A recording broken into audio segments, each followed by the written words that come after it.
Taliwas sa akala ng marami, si Christy Fermin ang sinampahan ng patong-patong na reklamo ng ina ni Sara Labati na si Esther Labati.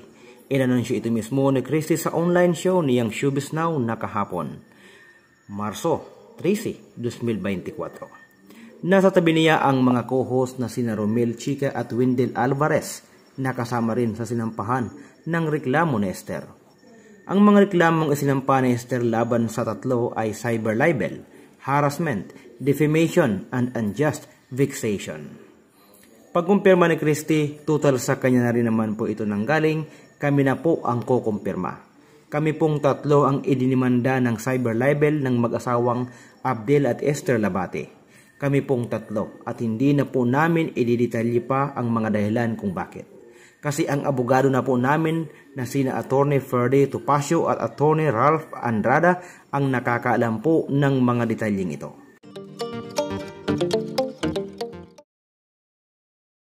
Ayon pa kay Christy, nagkaharap na sila ni Esther sa mga pandinig kaugnay ng reklamong cyber libel.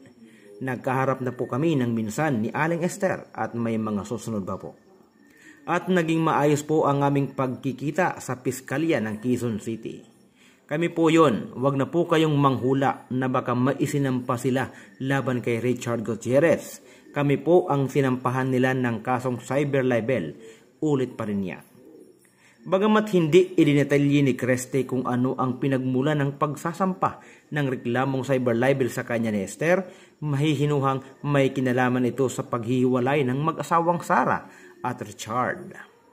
Saad ni Christy sa kanyang programa, sa pinakamahabang panahon po mula nung lumabas yung balita ng paghiwalay ni Richard Gutierrez at Sara Labati, walang sinuman sa kanilang dalawa na kumukumpirma sa kwento. Ang tagal hanggang sa isang araw ay nagsalita na nga si Sara nang sabi nga niya, I am single. I am single, sabi niya. Sa palagay mo, bakit mula sa walang kibo nilang sitwasyon ni Richard ay nagsabi na si Sara ng I am single? Dagdag pa niya, ang tanong naman po ng napakarami, si Richard hindi po nagsasalita. Pero naghihiraman sila, co-parenting sila sa kanilang dalawang anak. Pero si Sara ang naunang nagsabi na I am single. Hindi pa po kasi sinasampa ng sinuman sa kanilang dalawa ang pagpapawalang bisa sa kanilang kasal, yung tinatawag na annulment. Wala pa po iyon. Kaya kumbaga sa kanilang dalawa, walang may karapatan na magsabing I am single. Kasal pa sila, nakatali pa. Ngayon, ang dami-dami po talagang nagtatanong.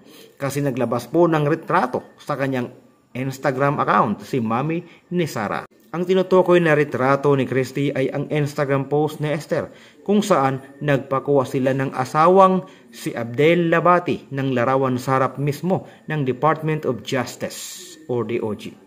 Matagal na raw kuha ang nasabing larawan, ngunit noon lamang February 29, 2024 lamang ito ipinost ng ina ni Sara. Dahil daw sa litratong yon, marami ang nanghula kung sino ang sinampahan ng reklamo ni Esther. Wala pang pahayag si Esther ukol dito. So mga kaibigan, sana ay nagustuhan mga video ito. Sa muli, maraming salamat sa walang sawang pagsubaybay. Pakipindot na rin ng subscribe button at bell button at pakishare na rin ng ating video. Sa muli, maraming salamat, kaibigan.